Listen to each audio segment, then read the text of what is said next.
episode of Andor was an absolute banger. Uh, the tension belt and like it was wonderful. We're gonna get deep into that. I have an awesome crew of guests that we'll be introducing you to in just a second. But yeah, sit back, relax, join me here on the high ground.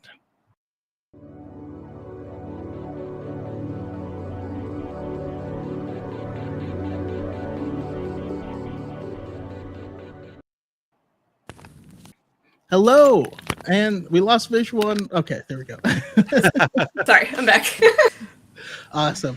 So happy to have everyone join me. I want to start off because we're going to get deep into this episode because it was amazing. But let's go around, have everyone introduce themselves, where we can find your awesome content.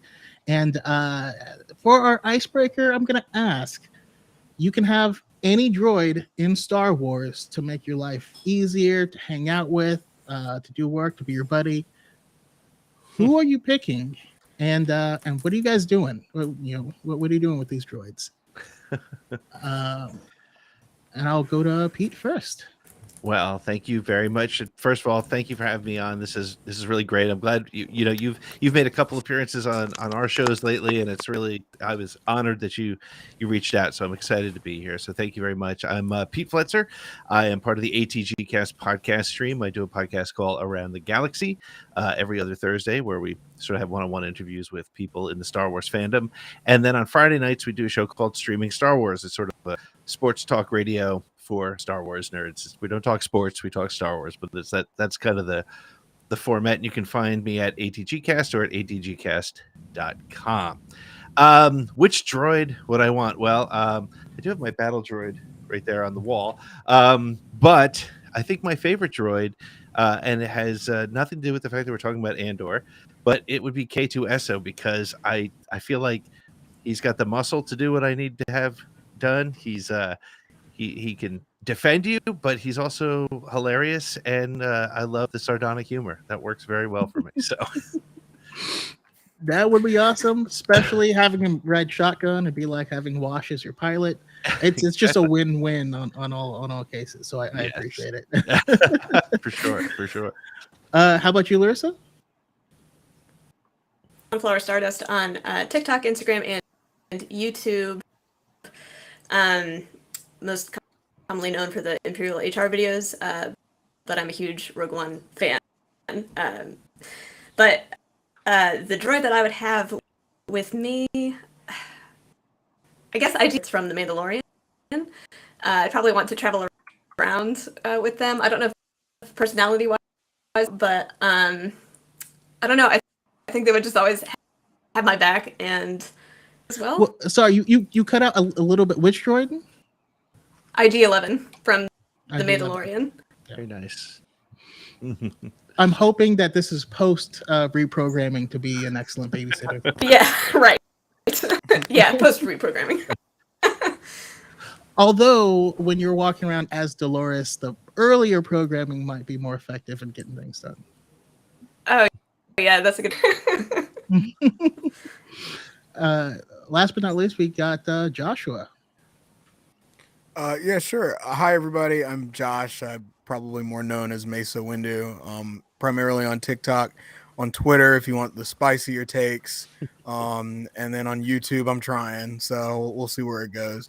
But yeah, I'm kind of sort of a regular on your show, Chaco, but not recently. So hopefully we can improve that in the future. You can invite me on more often. I've just been so busy, and you've been so busy. But yeah. So a droid, I gotta go with K2SO. There you go. I feel like he's funny enough that I can laugh, but he's also intimidating enough that if we had to scrap, like I'd be good because I got I'm short, so I got the height advantage in my buddy, so we can tag team. So yeah, he's got that reach. No, I feel that. Yeah. I can go for the knees. He can go for the face. You know how it is. And there's a fresh one where that came from. There you go. Let's see here. We got Connor in the chat also choosing IG-11. Podcast of the Wills. Hello there. Have an R2-D2 stand, which is just always good. R2 is a classic. Um, Obi-Shawn, I agree with you. I'm actually torn between two. BD1 because he's like a lovely little puppy. It's always hanging out. He'll jump on your shoulder and ride around. And the other one I'm thinking of, it doesn't have a lot of personality, but it would just be useful. Is Dio, Iden Versio's Mhm. droid in Battlefront 2, rides on your back, flies around. I just like as a second set of hands, that would be amazing. Um, I Why would it be amazing, Chaco? I'm kidding. I'm kidding. I went for it. I'm sorry. yeah, I can like have it take It's to go curious, potty, just just do yeah. whatever. That's one of the ways. Anyway, I'm sorry. I'm just gonna I'm gonna back out of that entirely. I have a R2C2 podcast. Love Neve. R3, so we can crush the patriarchal human first galactic system together. I love that name. So yeah. cute. Yeah. Lando Droid, yep, same. We have people who choose violence. Chopper. But Oh, so you're on a wanted list. Okay. Gotcha. I feel like you would ask Chopper to help you. He'd spin around and punch you in the knee, and then you're just like, come on, man. And then he'd do whatever he wanted. Exactly. More or less, yeah. Mr. Bones is a good one. I like that. That's even more violence. But yeah, lots of love for Chopper. We got some more Dio. Let's see. It's whack. I'm trying to remember who this is. Is that the Imperial? He's the pit droid, isn't he? Is that the pit droid? Okay. I think it's the pit droid. I remember because me and my buddy were watching that Clone Wars episode he was in, and he was like, "Bro, his name is Whack. Like, I hate him because he's whack." And I was like, yes, yeah, that's how I remember. I love Lucasfilm and like the stupid naming of things, like Salacious being shoelaces, or just or Dr. Quadpaw. Listen, we have a character named Therm Scissor Punch. Truth. Like true. it's it is what it is. Love them all. Also Love L3, 37. Yeah. Yep. Leet. Yep. Leet. Yeah. Yep. And then also a quick love for BB-8 for puppy reasons. Also soccer reasons. If he starts acting up, give him a kick. He'll roll into a wall. Yeah. He'll be all right. And he'll give you an enthusiastic thumbs up whenever you do something good, and that's pretty cool as well. But yeah, we had an awesome episode. There's always a lot of conversation on the pacing of the show. And I'm curious how you guys feel overall, because we're doing kind of like a 3-episode, arcs. Is that too slow? Did the payout of this episode make it feel like it was worth it? I'll just kind of open it to you. What do you guys think? Yeah, I'll jump in on that. I think because it's interesting. I said to Nick, my partner on streaming Star Wars, and we talked about. A lot of people are saying this is the best episode. And last week we said that was the best episode. The week before that, we said that was the best episode. And I think the reason for that is because this show is very difficult to break into episodes, because literally every week you're building on the previous week. In fact, I think more so The Mandalorian, which went by chapters. This series should go by chapters because it's like a book. And this chapter was fantastic. It was beautiful. There were so many great things that I'm sure we're going to talk about. But at the end of the day, this chapter doesn't work without the previous 5. And so it's this great build that's happening. And I really love the pace. I tweeted this morning that you can't have a 45-minute build up and heist in a 2-hour movie. That just wouldn't work. So the streaming approach is really very valuable. And the other thing that I caught about this episode and didn't really realize till the end was it's the first episode that didn't shift scenes at all till the very end. We were with the crew and the heist story for 42 of the 53 minutes, and then it was just not till the end where we saw Mothma and we saw Luthen. And so I think that's really interesting, and you can't do that in traditional storytelling, and I think it's great. Yeah, I like that. How about you, Larissa? I wasn't at ARC. I kind of struggle with that in the Clone Wars, but for this story in particular, it's really great. It's from the first episode in this arc, I just fell in love with Rebels, and then last week I liked getting to know them better. So I think we all knew that was coming, and I'm sure we'll go into that. But yeah, this finale thing that I expected it to be, and yeah, the pacing, it's real, if that makes sense, than other movies. Yep. Makes it So you're feel just real. kind of rushing to the next thing. Yeah. Like they took their time, like climb into the cockpit, which like I don't know that we've seen that in live action. Just like little, I appreciate that they're taking the time to show us those things. Yeah. And also, Louis, I don't know if you can look in one more, because you were cutting in and out a little bit. If Okay. there is echo cancellation, also turn that off as well.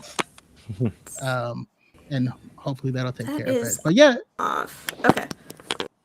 Okay. Sure, maybe because I can't fix the audio for some reason on the phone. I apologize, guys. no, Oh, no worries. you guys are fine. But yeah, in the meantime, how about you, Josh? I agree with both of you. Pete, you took the words out of my mouth. Damn you. Incredibly good point regarding the chapter point you were making, because I've said from the beginning, ever since the first 3 episodes, I was like, this entire show is going to track like it's a one big movie. Yep. And that's the vibe I was getting. I remember I kept asking myself, I was like, what about this show feels so much more refined and cinematic, for the lack of a better term, compared to the rest of the shows, even the best parts of The Mandalorian. I was like, what is it? And when I finally thought about it, and you put the words in my head, it's one big movie. And it did the chapter thing better than The Mandalorian does the chapter thing. Yeah. Because it feels like, at least up until like towards the end, when the story comes together for The Mandalorian, it feels like it's kind of episodic more so than anything. It's like Mando goes here with Grogu, Mando goes there with Grogu, Mando goes there with Grogu, and then it all comes together in the end. Yep. Like most like shows would do. But with this, it's all one story and it's all coming together. Yeah, there's different points of view, there's different supporting major characters, but it's all adhering to the same story. And I think what I love the most about it, even though I've heard complaints that people say it's too slow, and if that's not your type of thing, I get it. I do get it. It's been riveting. It's like watching another 40 minutes of an award-winning movie. I'm like, oh my God, this is great. And I cannot wait to watch this when it's all out. Yeah.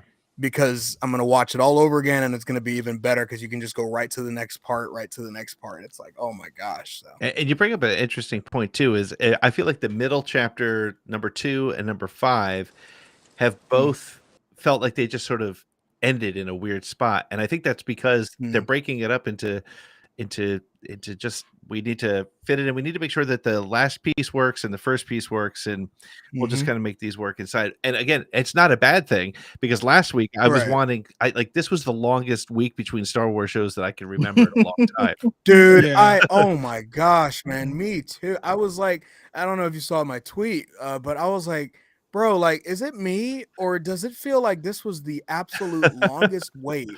In the even more so than like Mando season 2 finale or Book of Boba Fett or anything like that. I was just like, bro, it feels like it's been 3 weeks since, and maybe it was because like maybe it's like a residual from like us getting the first 3 right off the bat, and then it's kind of like we want the next 3 right off the bat, and it's like, damn, like we gotta wait 2 weeks for the next 2 of these, like what? But like it was something about it. I was like, bro, this is excruciating. I hate it. I kind of feel the way I look at it is like old school anime. Like if you watched anime in like the early 2000s, I remember even before I watched anime, I would run home from school to turn on The Simpsons, and I would see like the last like 5 minutes of Yu-Gi-Oh, and it was the most hype thing, and I was like, I need to see what happens next. I don't even know what the show's about, but like this is so hype. And You knew you were about to get mad once you heard like the "Will Vegeta." You're like, no, it's not over yet. No, no. Find out next time on Dragon Ball Z. You're like, damn it, man. uh, God, I gotta go to school now. God.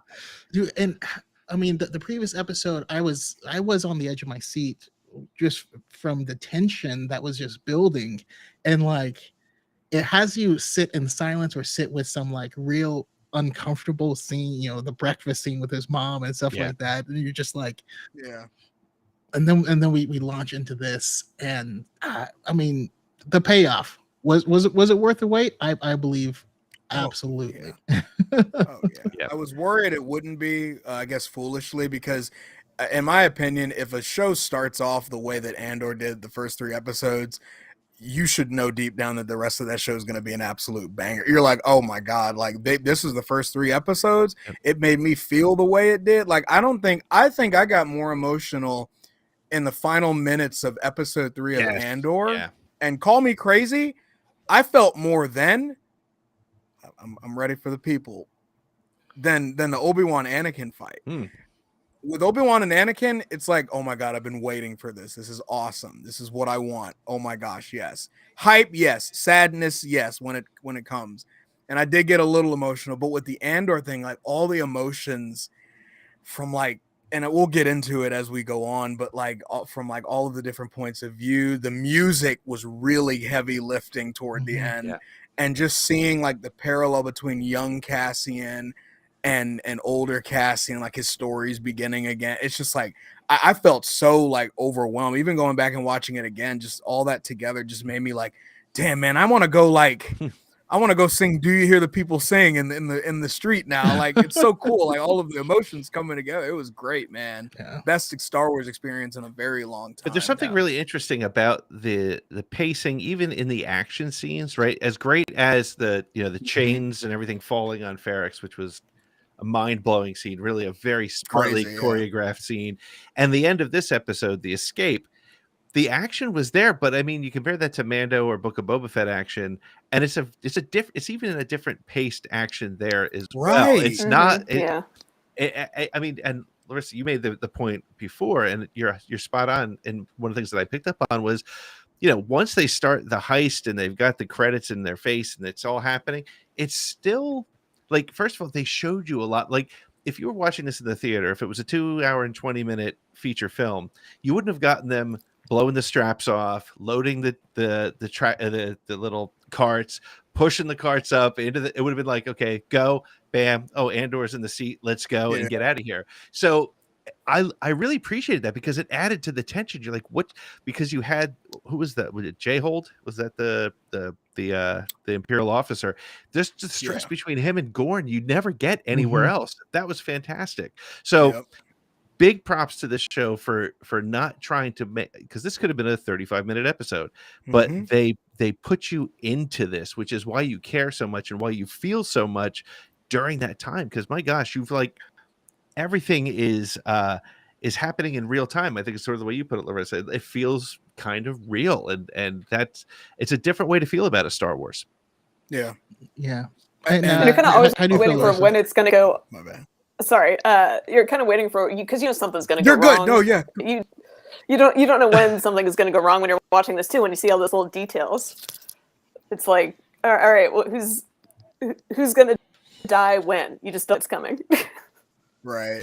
Yeah. Oh, so that's the thing that got me. Like you said, there was so much detail on each and every portion where they're wheeling the stuff out, they're loading it up, and like what happened to Nemec was not at all what I would have ever thought. Yeah. But that moment wouldn't have hit so hard, pun intended, had we not seen. Damn. Too soon. Damn. Had we not seen how heavy these things are to push around, Right. we got that weight. We saw a man like have a heart attack and die because he was doing physical labor for the first time ever. But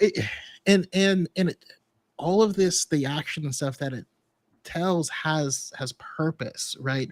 We established this guy is just a fat, lazy Imperial who can't even be bothered to go out. So, you know, it's Can't like, put on oh, his this belt or anything, man. the clothes shrunk, and she's like, He's yeah, like, yeah, man, yeah. oh, Yep. yeah, I'm sure it did. We've all had that crisis though, where it's like you put on something you're like, in his very minor defense, like we've all had that moment where you try on a sweater and you're like, oh yeah, oh, This definitely yeah. shrunk. It is Must not have me. shrunk. Well, Josh, it has been 5 years. You sure it just shrunk? Yeah, all right. Yeah, I get you. I should go to Listen, the gym. Pandemic hit a lot of us real hard. Yeah. Yeah, man. Yeah. Look at some of the older episodes with me and you, man. I looked way different. Yeah. Completely different. I had dreads, so yeah, I looked very different. Season 1, Josh. Yeah. Yeah. I wanted to say though, real quick, before I forget, I encourage all of you to check out that Hollywood Reporter interview with Tony Gilroy and whoever did the Hollywood. Sorry, the guy who actually did the interview. Sorry, I don't remember your name, but very, very insightful. He answered questions, and it makes after watching 6 episodes, it makes perfect sense what he's saying, because he said, and it's so funny how this happens. They had been trying to get the Andor show off the ground for a while, up until they found him to do it. And that's kind of why we had that weird purgatory waiting for any news on Andor. We're like, hey, is this happening still, or is it not? Because they were trying to figure out if they still wanted to do it, who they were going to find. And so they're asking Tony Gilroy, because it's Cassian Andor and he would know the most about that character. And they're like, hey, Kathleen is like, hey, like, we need your input on this pilot that we just drew up. What do you think? And Tony was like, yeah, I had no interest in it at the time. He said, but I got the draft from Kathy, and he said, I spent like the next 2 straight days like adjusting it and doing all this stuff. And he was like, you can do this. You cannot, if you tell this story, Kathleen, you can't do this. You have to do this. You have to do this. You cannot leave this out, blah, blah, blah, blah, blah. And he said before he knew it, he was like, damn, I pretty much wrote the damn pilot. And she was like, do you want to do it? And he was like, yeah, fine, I guess so. But it was so cool how, like, if you listen to his thought process, all of everything he was saying, you could see in the first 6 episodes. You're like, oh, I see exactly why he was adamant on, you need to tell Cassian's story the right way. You need to incorporate these real world parallels in order to hammer home what it was like for him on his home world, him getting taken away, the heist, like all this other stuff. It needs to make sense. And you're like, damn, man, like this dude really knew what he was talking about when he was telling Kathleen this stuff. And I give him props for that. It was a very eye-opening interview. And that's what we need here in Star Wars, because, you know, when Jon Favreau, you know, had his pitch for the Mandalorian, like he had a vision. He's an artist, and he's, you know, birthing art. These shows, these films, whatever, are art. And you can't really hire this person to try and do art like that person will, and expect it to still have the same amount of heart in it. Yeah. And so, like, getting these people who have these specific visions and being able to tell these wildly different stories, you know, Cassian's story, all of it is connected. His background is being an immigrant that was kind of taken. Like, he doesn't have a home, and not having a home adjusts how he looks at every single thing in the world. Yeah. And then you're also wrapping in these like imperialist themes. I mean, the way that the Imperials talked about these natives, these people going for talking about how they were basically calling them dumb and say they smell bad and all this stuff was heart-wrenching. But like, that stuff happens. It happened, and it still happens. And yet they still want to be there and benefit from the eye and take all their stuff in. I know that the deeper themes of this show, while showing the action, while giving us a story, I just think are incredible. And I think of like the movie Solo. Solo could have been, which I love Solo. Don't get me wrong. This does not besmirching, you know, Solo's name. Sure, yeah. I'm probably with you on this. What you're about to say. It was so fast paced. It was hit, swashbuckling. The heist on the train is akin to like what we saw in this episode, but we never Yeah. got to spend time with this crew to figure out what their history is, what their Right. motivations are. Right. And then they most of them died. It failed. Yeah. All the stuff was just an action sequence to get us from point A to point B. What was happening on the screen wasn't the story; it was a vehicle to get to the story. Yeah. Right. We're getting the story. A literal vehicle, a train. Yeah. Well, and that's the difference. Like, as much as I loved Val, that was her name in Mhm. Solo, right? Tandy Newton. Yeah. Yeah, I didn't care that she sacrificed herself. I wanted to, but I just didn't get to know her enough. Whereas everything that happens to every character in this episode, it hits hard, and that's because they're able to spend that kind of time. So, I think somebody was saying online, if they do make Solo 2 happen, it needs to be a series. And yeah, I think Yeah. imagine building the relationship. That's one of the failures of Solo. Again, fun movie. It's one of those movies that if it's on, it's so easy to just sit down, munch some popcorn, and watch it. Just Right. have fun with it. But imagine we saw when Chewie and Han met, but we didn't see how they became so committed to each other, right? And we didn't see all these sort of subtleties that we're seeing now. Where now, when I watch Rogue One again, which I haven't yet, but I'm sure I will, as I think about Rogue One, everything that Cassian said has a completely a much more deeper meaning and understanding. And you realize Yeah. that what he went through to get there, and you also realize what he saw along the way, and we're 6 episodes into what will be 24 before we get to Rogue One. Yeah. You see like when Jen is justifiably pissed off at Cassian and the rebellion for the death of her father, not taking anything about that away from her. She is actively and rightfully upset. But when she says like you might as well be a stormtrooper, you can really understand like, oh, he doesn't like that. Like, don't you ever compare me to those motherfuckers. Like, I have been doing this. Yeah, like I have been doing this since I was a literal child. Do not dare tell me that I'm just like the people that I've spent literally my entire life fighting against. And when he goes like, suddenly the rebellion is real for you. I've been in this fight since I was 6. It's like, he's not just talking about the rebellion. He's talking about all this shit like that. Sorry, can I curse on here? I forgot. I You can. We just none of the demonetize. No, you know what I mean? Oh yeah, no, for Come on, sure. let's make Chaco monetized. For goodness sake, man. Sure, yeah, you gotta get your coins, King. My bad.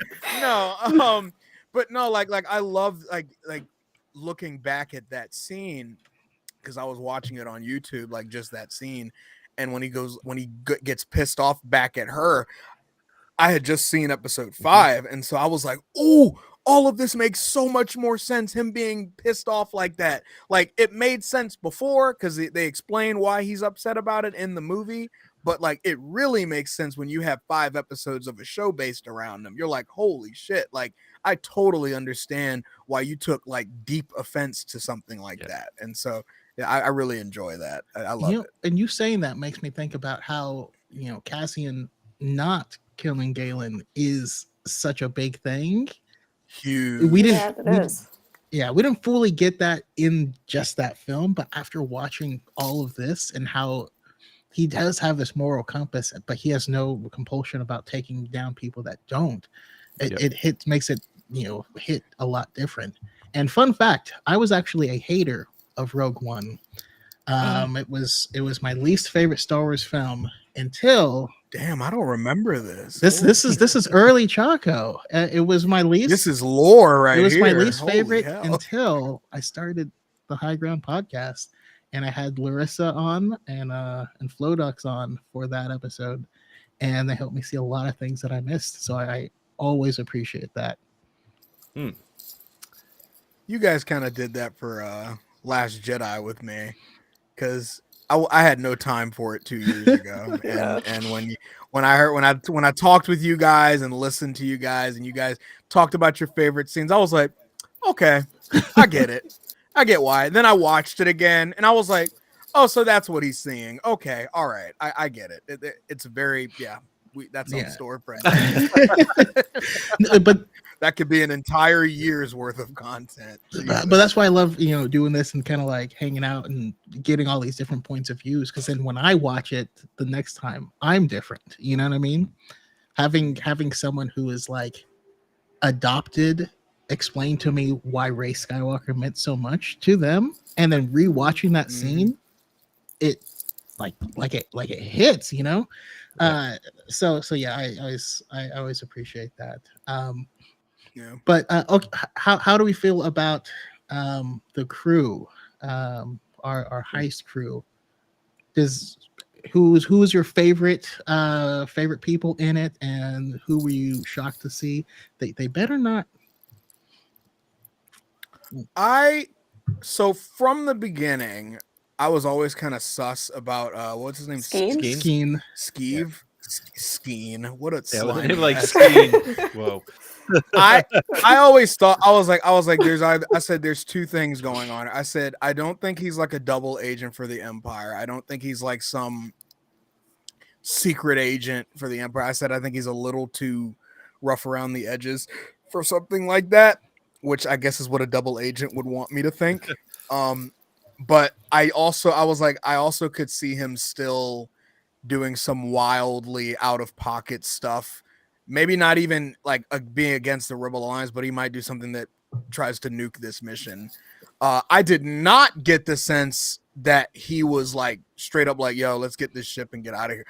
That surprised me. I was like, "Oh," because when we made it to the end, I was like, "Okay, well, this is what I was like." This was the other option in my head. I was like, he's either like a legit dude that is rough around the edges, and that's why he butts heads with Cassian, because him and Cassian truly are a lot alike in terms of that, or he's like a double, like a guy who ruins it halfway through the mission and gets everybody killed or whatever. When he goes like, "Hey, look, the keys are in the ignition, let's get out of here," and Cassian's like, I was the same way. I was half awake getting ready for work, and I was like, I'm sorry, what did you just say? And what surprised me even more was how quick Cassian popped his ass. I was like, oh shit, because I thought it was gonna be like like they fight and then it's a melodramatic thing, and then Cassian was like, "Oh, so you trying to take the shit?" I was like, "Oh shit, oh my god!" And he was just like, "I'm taking my money and I'm out." I was like, "Yeah, that Cassian don't roll like that, man. He doesn't want to do the rebellion thing, which you kind of get, but like he also, when a dude, you just risked your life, and a guy who's in there dying risked his life, and a dude is like, 'Yo, let's just get the stuff and go.' It's like, did none of this mean anything to you? Oh, okay, all right, cool, yeah. I want to know who referred him for the job. Like, you don't just become that kind of a guy, like in that moment. Who recommended him? He made up the story about his brother, and I was just like, because he was like, "I made it up." I was like, he's at least gonna say that part was true, right? No, I don't have a brother. I was like, damn, dude, like, golly, well, are you real? Like, they were worried about Cassian. I don't know, right? Like, I thought you had a good vetting system. Hondo You're out here him. antagonizing. Hondo. You're out here, right? You're out here antagonizing Cassian, where the guy that you really should have been worried about was the guy who allegedly was here the whole time. It's like, damn, bro, you guys need to work. Yeah, well, just like Isaac here puts it, if he looks like a dick and acts like a dick, he's probably a dick. He's probably a dick. Yeah. Well, is your name even? Well, in addition to that, I was watching it a second time this afternoon, and when he tells him that when he tells Cassian that Tamron used to be a stormtrooper, I don't even know if I believe that. I feel like he was trying to plant doubt in Cassian's head for everything. Just like, what does that get him, and how does he keep people sort of off balance? Because I mean, he said it very much like Reva. He said, "Oh, they didn't tell you." Oh, well, yeah, he was a stormtrooper. Just like, and we know nothing about any of these characters at all, which is why I think I liked Vel the most, because she seemed the most real. Like, of all of us in that situation, I think we all want to be Cassian. We all think, it's like when we watch Star Wars, we all want to be Luke Skywalker or Han Solo. But the reality is, it put all of us, take us out of our regular worlds and put us in there. When Vel was like having those last second, oh my gosh, is this something we should be doing? Or is this going to work? Or what are we risking here? She took that moment on the bridge where she was not quite there yet. I felt like that was among some of the most real character development I've seen. She was just very much, or character portrayal. She was you come to that moment when you got to pull the trigger. How do you do it? And she's the opposite in a way of Andor, who who'll shoot a guy just because he doesn't like him or doesn't trust him. He was like, I don't like the way you looked at me. Yeah. I don't like it either. Yeah.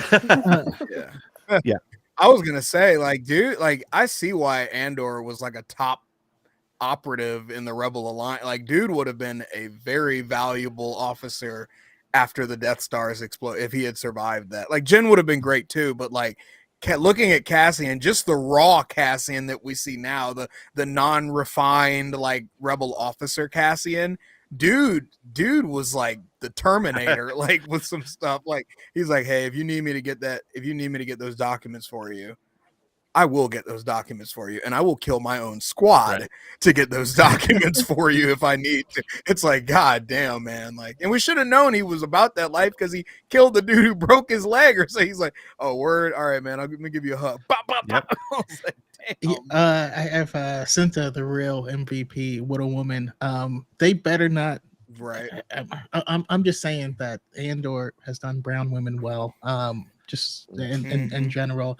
But when Cinta like comes flying out of the roof and like shooting people, I was like, just absolute badass energy. And watching Vel have that moment where she's not sure, and Cinta's like, "We're doing this. Like, we got this." So like, MVP there. What were we? Also, gotta give. Oh, I'm sorry. Go ahead. Oh, I was just what were you gonna say, Pete? No, I was just thinking that, I'm really hopeful that they deliver on, and I believe they will, because this show is so paced so well and everything is very deliberate. Every single word has a meaning.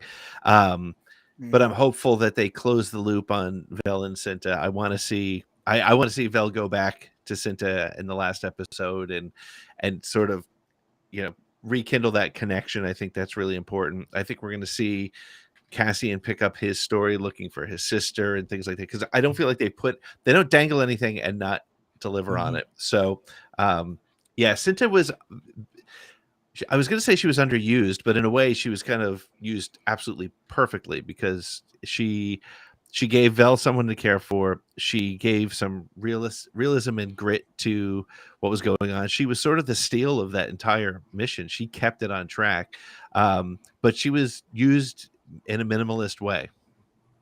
And she's also left behind. Yeah. Sorry, Chaco. Yep. Yeah. Oh no, you interrupt me. That's cool. I'm okay. Do you think she killed the family? Because like, I mean, they took a family hostage, held a gun to a child.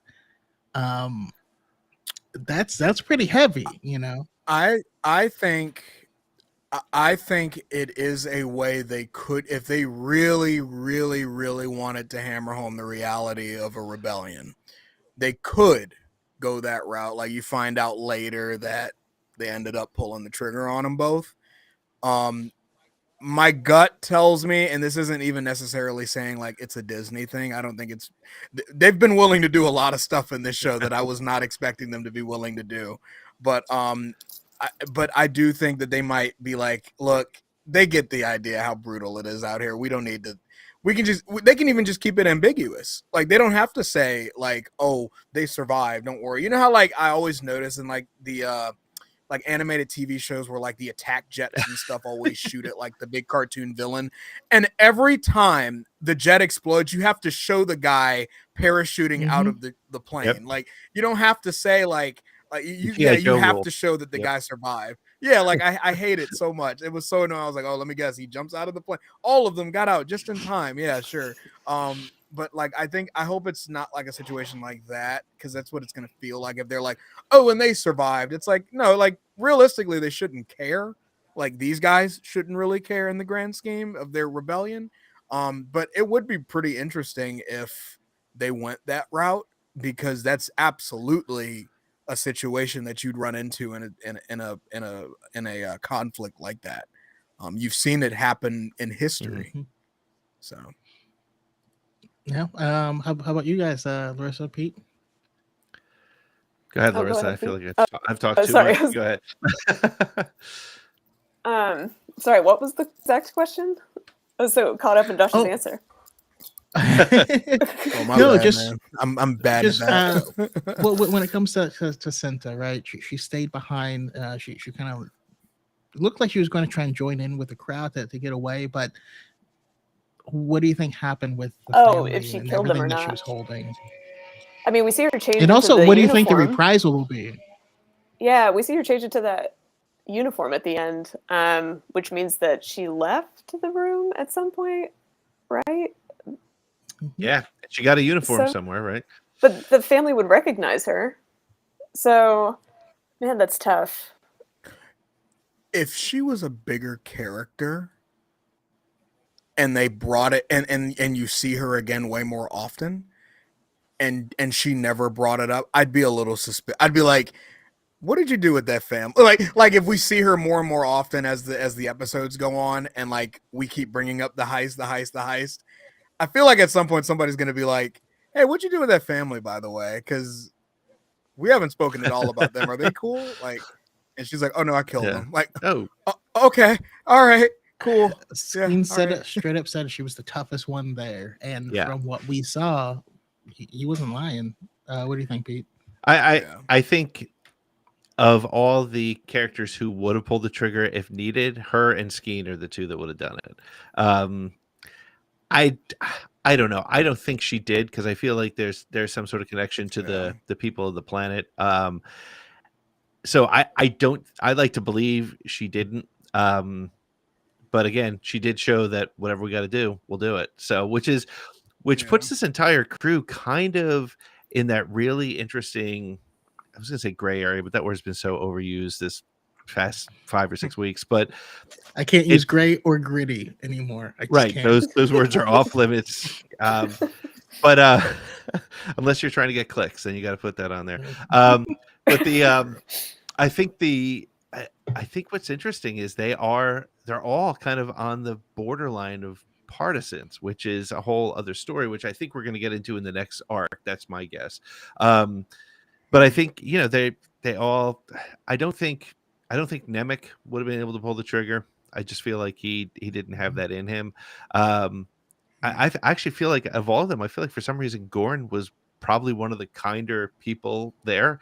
I mean, he went through so much. He lost his wife or girlfriend and lost a promotion and went through so much. So I think he has a bigger heart. But yeah, I don't think she killed him. I think she probably found a way to. She might have killed the Imperials that were with them, took their uniform and got out. But I don't think she killed the kid and the wife. That's in my head. That's how I will live with it and sleep okay with it. Yeah. All right. Well, let's talk about. I mean, two things. Like the true goat of the episode was Nemec. Dude was like manually navigating stuff. Well, and not in the best of shape. They had to get him high essentially to go down some climb. milk of the poppy there.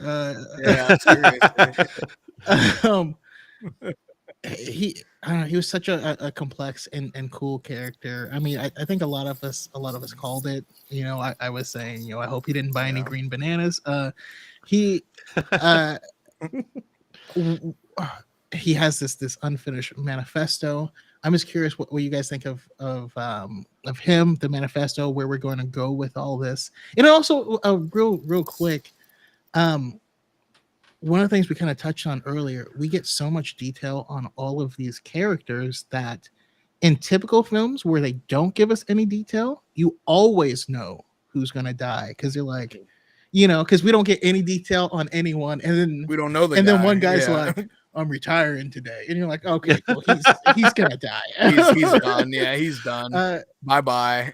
But we get so much on everyone that it's anyone's ball game, and that's why this feels High Republic like for me. If you read the High Republic, they play for keeps. But yeah, what did you think of just the character of Nemec, and what do you think Andor is going to potentially do with that manifesto.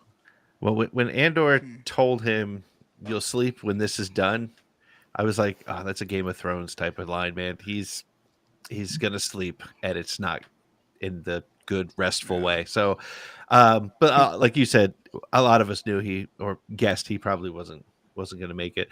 I would love to see, and I posted something with this today, is I would love to see the manifesto be called "Rebellions are built on hope," and have it so that line means a little bit more in Rogue One. I think that would be a very cool connection. But I do think that the manifesto, and again, I caught a whole lot of flack last week on Twitter, so I don't want to go into it too much.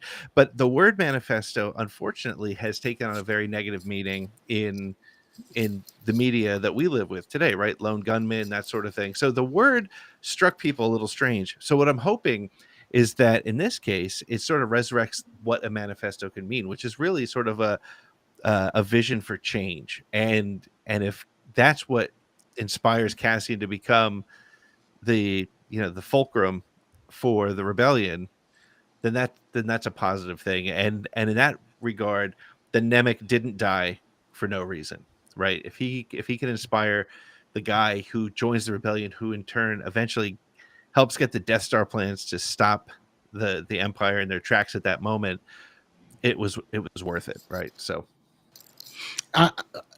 yeah, so like I said, the manifesto will be like a founding document, like the Articles of Rebellion, if you will.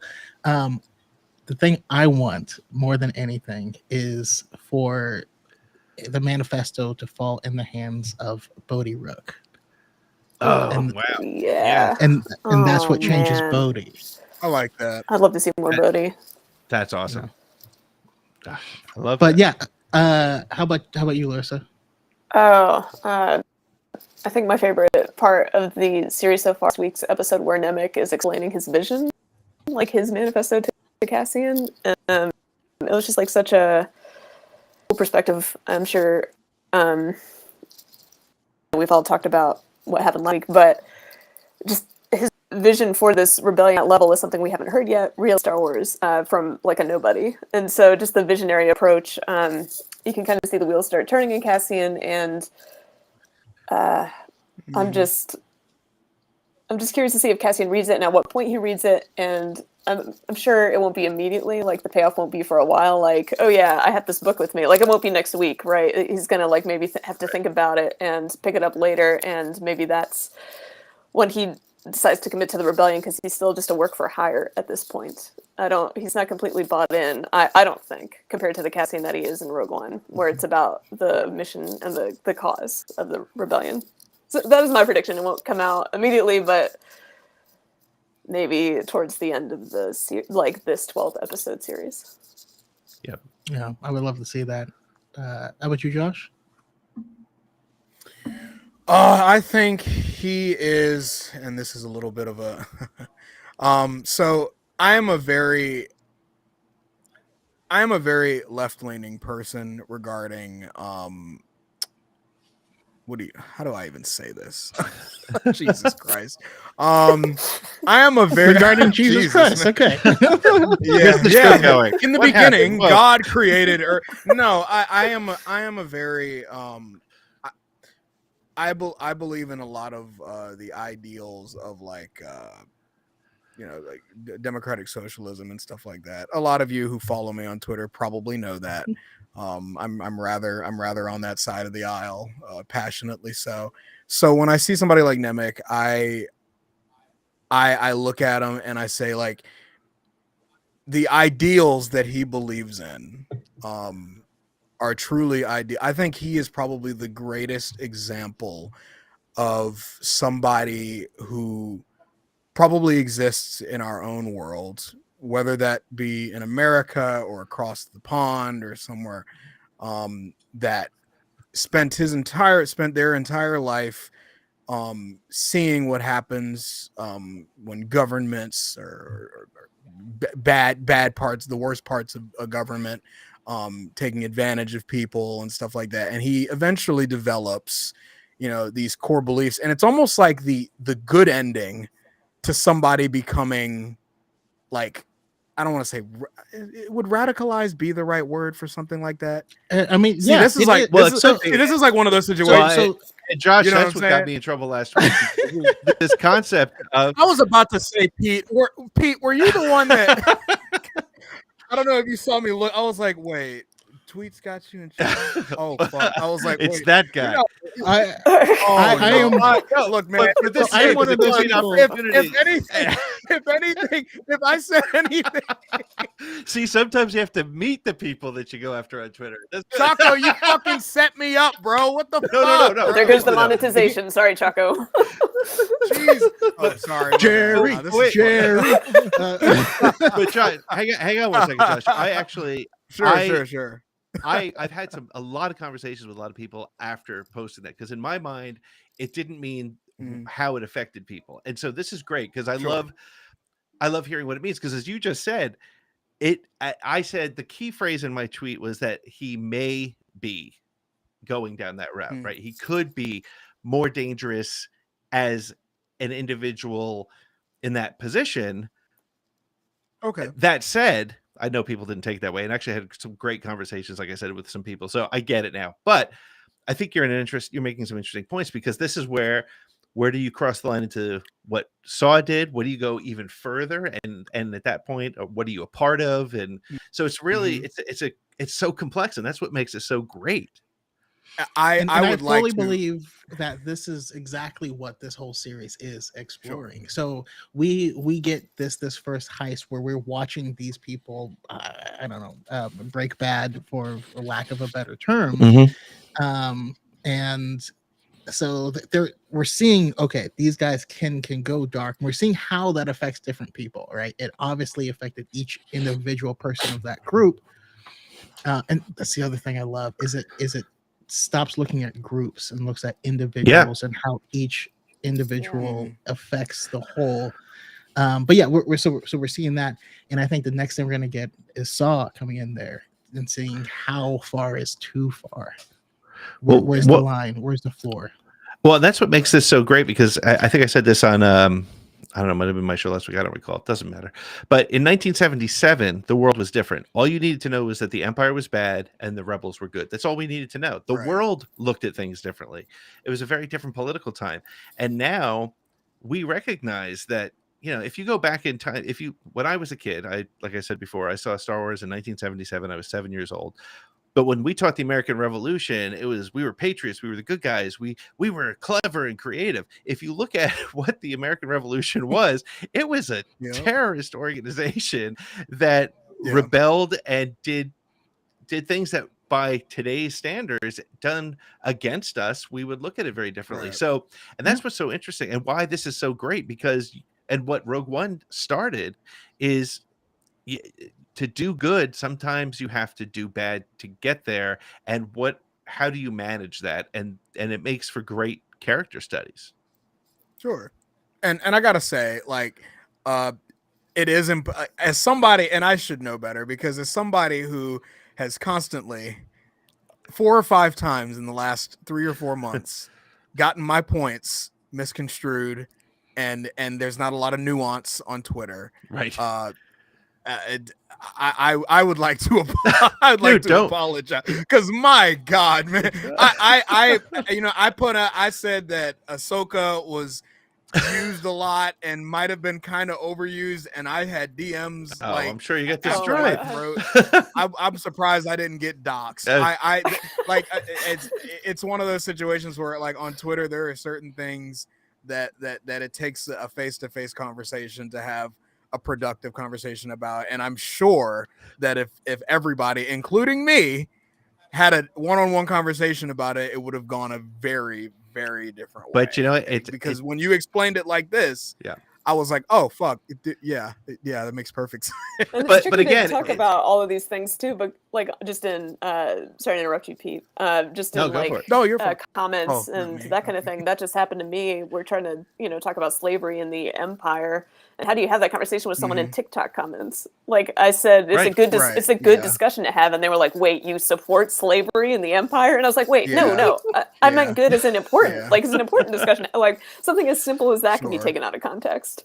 And this is a much better forum to talk about these harder issues. What makes this show, it makes this show so hard to talk about on Twitter, because you only have this short area, and let's face it, you're not going to read 15 strung together tweets. It just doesn't, like a whole tapestry of bullshit. Nobody wants to read that. But so it's hard to get that point across. But look, it is what it is, and I think it's good because it forced me to have conversations with people and understand things differently. Look, I was called a middle-aged white guy a number of times. I am. So this was the perspective that I brought to it, and what I got back was so important and so powerful. And look, it was a fun couple days of trying to ignore my Twitter feed, but but again, that's what this show is doing. I mean, the fact that we're having these conversations, and the fact that it's like The Last Jedi. It still is talked about 5 years later. People love it. People hate it. People blame Rian Johnson for killing Star Wars. People love what it did for Star Wars. That means it worked. That means that it's still alive. It's still having conversation. This show, when it ends, there will be conversation for years. We still talk about Rogue One, not just because of the cool Vader scene at the end, and not just because it was great action and an awesome space battle, but because it showed us something that we never saw before in Star Wars and forced us to think. And this show is taking it to that next level deeper, and they're not easy conversations, and that's good. Yeah. Well, you handled it beautifully, and you were incredibly graceful about the entire thing. Because my God, man. As someone that's also been part of situations like that, it's really easy to want to just be like, screw this, and just burn the whole bridge down. Oh, I thought about it. I almost like deactivated my Twitter with the Ahsoka. No, what did it was the Rogue One thing. This was like a super benign comment I made. I said, I didn't get the vibe personally that Jen and Cassian were romantically into each other. Mm-hmm. That's something that I know for a fact that I'm not the only one that feels that way. I also know that it's not necessarily the most popular opinion on that, because a lot of people see them gazing at each other in the elevator. Like it's almost like a what could have been type situation. Like, yeah, they don't have time to kiss, but they do have time to like look at each other and be like, oh, that would have been nice. I personally didn't see that. Fighting for my life for like the next week. I had to mute that and tweet. It was doing good numbers and I got a lot of followers out of it, but I was like, nah, man, because like then people got the wrong idea, and then like people thought that like, oh yeah, dude, like I'm with you, bro. Like, the usual suspects come in and go, I'm with you, bro. Like these woke, like, no, that's not what no, that's not what I was going for, bro. I was just saying I didn't get the vibe. It's funny. I lost a number of followers over this, and I gained some followers. And when I looked at the people who started following me, I think when they went to my account and didn't see All Lives Matter and Thin Blue Line, I think they were disappointed, because that's not me at all. Right. And, it's so funny because I go on rants about the Fandom Menace, and I despise that whole clickbait side of the world, and I won't even say their names on your show, Chaco, but it's so funny that I was like kind of placed with them because of a short little tweet. But anyway, but again, the objective or the opportunity that comes from this show is hitting us in ways that I love. Mando, I love Book of Boba Fett, I love Bad Batch, but those shows don't hit you like this one does. So absolutely. And one sentiment I absolutely hate was like, this is why we need to have John and Dave do everything. And I'm like, no, they're yeah, that's one that I push. They're making so many shows right now. Is that not enough? Yeah. Let's keep the variety going in here, so that's a whole thing as well. But is it just me, or was this episode one of the most beautiful things we've ever seen in Star Wars? Just bar none. Does everyone have a favorite scene or something that hits you because of just like how it was framed and all that stuff? Yeah, I have one. what do you got, Josh? I got kind of misty eyed. And I don't know if it was intended, but it feels like it was because that's how well it was shot. It's when the eye is actually happening, and everybody's like outside looking. I absolutely adored the part, and maybe it was because it was early in the morning and your emotions are all over the place when you're still tired. It happens. But I absolutely adored the scene when they're watching and the lady's crying, looking at it. And then you just pan out and you see a bunch of Imperial soldiers in that crowd, and they're looking at it too. And this is like the eye rolly English teacher moment where you analyze the hell out of it. Because I tweeted out, I talked about it on Twitter, but I was saying that I said one of the most beautiful things about the scene is that like people, like the indigenous people of Aldani are watching it, and the Imperial soldiers are in the crowd watching it too. Like they're just standing together looking at this beautiful phenomenon. And I said I feel like it's kind of a metaphor for how the Empire like takes color and like vibrancy out of the galaxy, and takes it from not only their citizens but the people in their own armies and ranks and soldiers and stuff. And it's almost like they are all seeing the possibility of what it's like in a galaxy that has its shit figured out. Like, and it's so cool because they're both like absolutely, both of them are absolutely amazed by what they're seeing. And I thought it was so beautiful just watching like people who normally are like this all the time, for one brief moment they're like checking out this gorgeous phenomenon that happens once in a while. And I don't know, it was like a very, very small scene, but I rewinded it a few times and I was like, this is nice. Like this is like a really good subtle like reference to that. And I really, best episode. I don't know if I like it more than 3. 3 is really, really good for me. I adore 3. But 6 is very much up there. It might be my favorite, but by the time it's all said and done. Yeah, I like that a lot. How about you, Larissa? I liked the way that Mothma and Luthen, that's his name, right? Luthen. I'm still learning everyone's names. Yep. That they heard about it. It wasn't like they got radio transmission. They heard about it through through the news, through other people, like the way that you hear about things if you're not on your phone 24/7. It's like you hear about other people finding out about it for the first time. When that guy said Aldani, he was like, wait, does he know that I'm in on this? Like, he didn't know where he was going. The guy in his shop, when the guy mentioned that something big happened on Aldani, then he knows like, oh wait, it worked. And I thought, that was a really cool way to do it. It wasn't Cassian calling him being like, hey, I got the ship, we're done. It was, and then Mon Mothma looking around and seeing people like start to mutter amongst themselves and then leave because something big has happened. Like that's how these heroes of the rebellion find out that they're playing with. It was through space Twitter. Yeah. And let's be real too. Like the Imperial Senate's so neutered by this point that anything she was saying they weren't listening to anyway. Oh yeah. Like people were like, oh, it interrupted her speech. I was like, they didn't give a fuck about that speech. Nobody, they can't do anything. She's like, we should give funding to it's gonna go to Emperor Palpatine's desk. Oh, so this isn't getting done. Gotcha. Cool. It's like, all right, cool. I think the show, it's interesting you were saying what you were, Josh, because I was when he's flying through the eye, and it's the first time I saw Rogue One, the show, there were pieces of it that gave me Star Trek vibes, and I'm not a big Star Trek fan, so I was like, but things like the titles of the planets and things like that, which of course now I love, I think it's cool. But to your point, when he's flying through the eye, that was a very Star Trek like look, very colorful, literally rainbow, and which that's very Star Trekky. That said, it amplifies your point brilliantly because of the fact that that was a moment of hope, a moment of completely what the galaxy could be, which is what Star Trek is all about. It's the idealized humans colonize the galaxy and what happens, and it's all good and things come from a good place.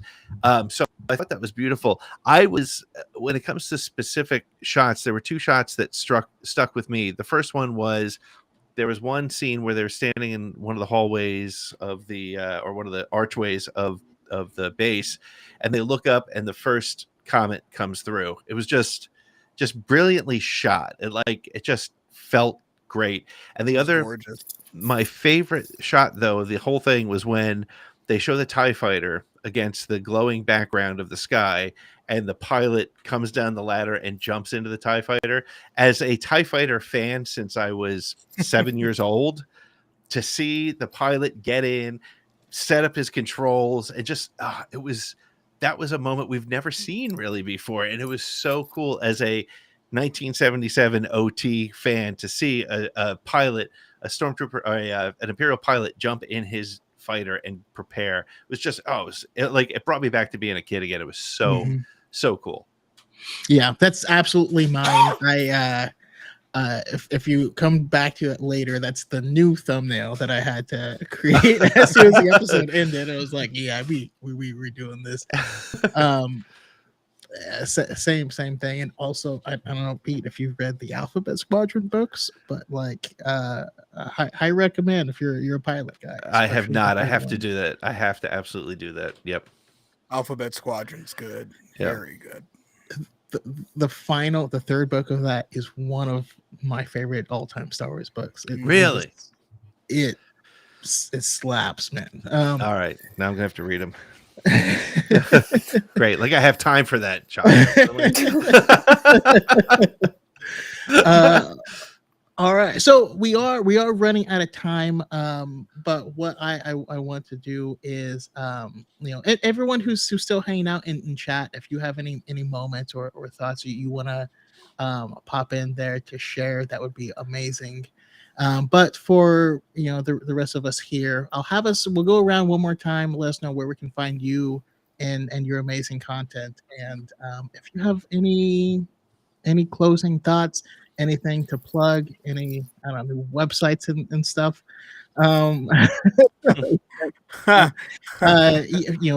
free to do it now. And I'll start with Larissa. Awesome.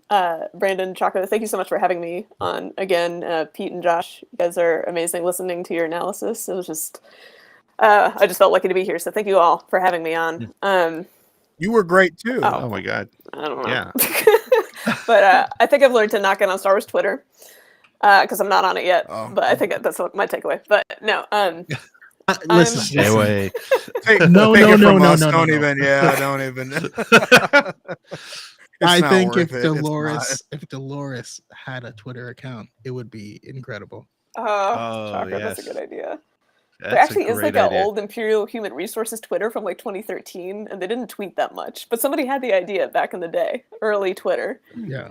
Oh, we need that. But anyway, yeah, I'm Sunflower Stardust on not Twitter, but on TikTok, YouTube, and Instagram. And if you don't follow me, I just do silly skits, and I'm going to be exploring some of the HR violations that are occurring in the Andor episodes. So that is what's coming up for me content-wise and how Dolores handles that. And I just love the show, and I can't wait to see where it goes. Yeah. So I love the whole Dolores. As soon as I read from a certain point of view, the first one, like we get a whole story on how the reason they didn't fire on the thing is because of like litigation, and like your percentages would be down if you shot at things and you weren't killing anyone. Yes. And it was like, that is oddly believable coming from like a corporate world and like finances. Like it is, yeah, it's crazy. Anyways, thank you so much for coming on. Again, you'll always have a seat open. Thank you, Brandon. How about you, Josh? Well, thank you for having me, Chaco. We should do this more often. This was a lot of fun. Pete, it was a pleasure formally meeting you. Same and here, man. apologies again Please. for any misunderstanding. Chocolate, did you do that on purpose? Did you invite them both on purpose? I had no idea. I feel like you did. No, I did not. You kind of just sat there as I slowly realized. I was like, oh, fuck. I said, maybe I didn't say. Oh no, I kind of no, I did. No, now to be clear, I don't think I called Nate. I didn't do any of that. I vehemently disagreed. Which is fine, totally fine. Which I didn't call any name. Okay, just making sure because I dunk on bigots. Everybody else is cool. Like if I hard disagree, I just hard disagree. Anyway, yeah. So just real. It wasn't intentional. I go by vibes, and I thought this would, we would all. I think it was. So, I feel like we did, man. This was great. This is awesome. I loved it. But yeah, go ahead, Mace. But anyway, Jesus, you guys can find me on Twitter at Mesa Windu. It's pretty much like all the major social media apps all have pretty much the same one, with the exception of Instagram, which is Mesa Windu _official. That's where I put most of my like actual content out. You can also find me on YouTube at Mesa Windu. I'm trying to get more into the YouTube game, maybe do a podcast. I have some plans in the future that I got to talk to some people about, but the big thing, and I'm still in the early process of working on it. I just bought a domain. I'm working on a Star Wars news website. It's very, very early stages. Awesome. It's like an opinion piece type article. Think Breitbart, but the good ending. But no, it's just like a lot of news about upcoming Star Wars content, comic books. Maybe as it grows, I can actually get people to help me out with that kind of stuff. Right now, it's probably just going to stick with major news stuff, like any big Star Wars announcements or any opinion pieces that I've always had floating in my head that do a TikTok video on or something like that, or something that takes a lot more than just 3 minutes or 200 Twitter characters. But it's a lot of fun. I'm really looking forward to it. I'm hoping if anybody wants to help out in any or collaborate on anything like that as we get closer to me actually activating the site, I'm more than happy to have you. There's really no money in it, at least right now. I'm just letting you know right off the bat, like profits. I'm like, oh, ain't no profits yet, homie. ain't no profits. It's just your time. It's just your time. The profits are the friends we make along the way. Friends we make along the way, yeah. But I'm very excited, and excited to get started. It'll allow me to change the way I make content about Star Wars. Definitely looking forward to it, and would be happy to contribute from time to time. Thank you. I was actually getting ready to ask you offline. Pete, Larissa, you guys are more than welcome too. Yeah, absolutely. Pete, I just followed you on Twitter, by the way. Yeah. Can I follow you everywhere else too? Yeah, just to make sure. ATG cast everywhere you go.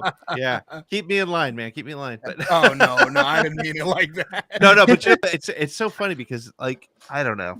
It's that horse is beaten to death, but it's so funny. The perception is so far from who I am. It was humorous from that perspective. But thanks for the setup, Josh. You can find me at ATGcast just about anywhere. TikTok, which I do, it's like one TikTok every 18 weeks. I'm not very good at it. But I'm on Instagram and on Twitter, and you can also go to atgcast.com to find the 3/4 shows that we do on the ATGcast podcast stream. We do Around the Galaxy. We do Podcast the Wills with Nick Milkey hosting, and then on Friday nights, similar to this show, we do what we call a sort of a Star Wars talk radio show where we take your calls during the show. We hit a couple news pieces up at the top. We talk about the latest in Star Wars, and then we take people's calls, which has been a lot of fun. It's on Friday nights, and we just launched, of all things, a Facebook page, believe it or not, for our data shows that Facebook is actually not a bad place for this show. So, but facebook.com/streaming Star Wars. And if you want to follow us there, that's kind of cool. We're also doing like daily Did You Knows on the Facebook page, because that's what happens on Facebook. It's a bunch of old people who are like, oh, I didn't know that Mark Hamill was in Corvette Summer. Yeah, whatever. Who cares? But there's actually a pretty decent market for Star Wars on Facebook. Pretty good. Yeah, I've noticed that. Well, you know, probably maybe look into that.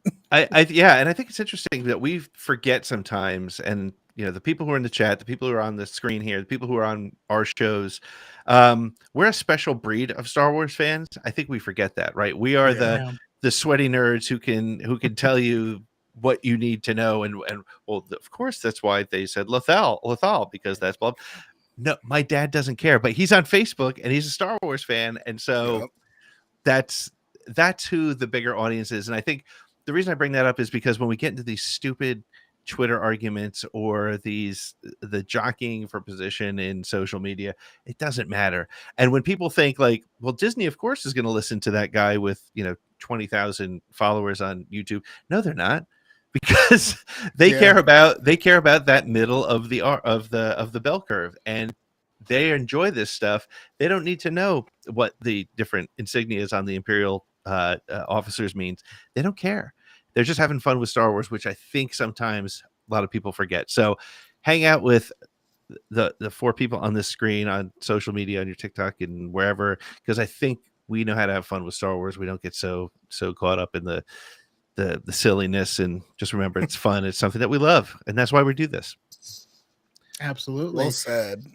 Yeah, and then also, I just also have to say, I watched as much of the podathon as I could, and that was an awesome success. You guys raised $16,000. Yeah, almost Really? 17. Yeah, almost $17,000 Wow. for Make a Wish. Yeah.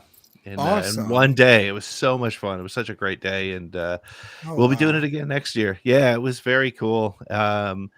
And again, that's kind of one of those things that reminds you of the generosity of the Star Wars fandom to donate so much money over a 15-hour period. It was crazy, and just great guests. We had people. It was the first time where I had people from Lucasfilm contacting me saying, "Is there anything I can do to be a part of this?" I was like, I think we can make that work for you. So It was so great, so much fun. But thank you for saying so, Chaco. It was great. Yeah, so go back to their YouTube channel. You can watch back. You can see interviews with Ryan Johnson, with the entire cast of Andor, with Phil Seth Green, Phil Seth Shostak. Green. Yep. Yes. It was awesome. Anyways, thank you everyone here in the chat. We got St. Pat hanging out here. Element 7 Died in the Force. Isaac Church, Brian with the Beard, Luke with the Podwans podcast.